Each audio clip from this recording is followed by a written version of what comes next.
Hey, welcome back to Did You Know All Things Insurance. It's a 8-week series we're doing. We're right in the middle. We're at week number 4, and Chris is back. And this week, we're going to actually talk about what happens if I get put out of my house by, God forbid, a hurricane, a flood, a tornado, and I can't just live at my house right now. Chris, how does that work? What's that called?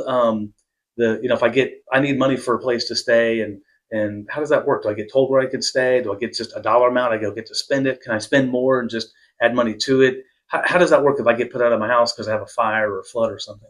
Yeah, no, great question. And this will fall under your coverage D, which is loss of use. It's typically 10% of your coverage A. So coverage A, back to week 1, that is your dwelling coverage. So for example, if you have $400,000 of dwelling coverage, your loss of use typically, depending on the company, equates to $40,000, 10%. Now, what is this?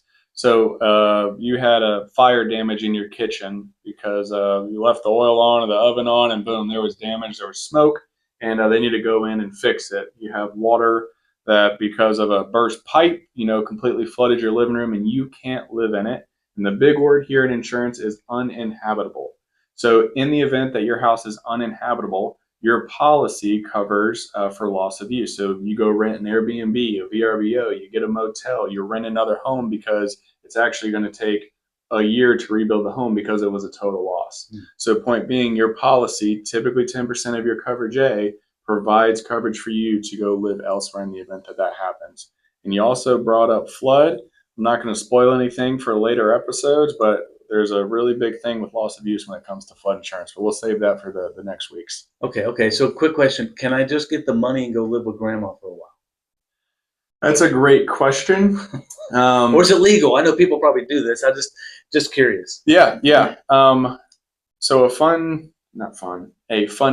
thing with claims is you can technically never speak in what if. So for example, if I call carrier X and say, hey, this is what happens, am I covered?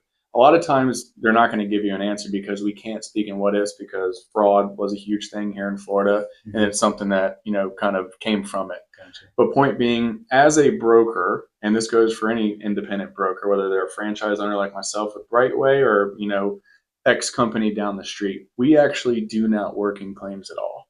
So what I like to do is when I speak to my customers, I make sure that, we have them covered the best that I think possible. We go through everything. As we spoke about before, are you an investor, first-time home buyer? How much personal property do you have? Do we have your liability no limits right? But at the end of the day, the actual company that you're insured with is going to be the one that tells you, hey, this is what's covered. And this could be something like a broken pipe, mold. Is there limits to it? So my only point is being, I don't want to pass bad information out to the crowd because Gotcha. I am not 100% sure on that one. Gotcha. Okay. Well, that's just the West Side redneck part of me trying to figure out how to make money on insurance. I like it. Anyways, I'm just kidding. That's a great way to put it, because you're never supposed to make money off of something. See, there you go. So in that case, common misnomers, right? Yeah, I like it. All right. Well, how to stay out of trouble with your insurance plan. That's the next series. But anyways, thanks, Chris.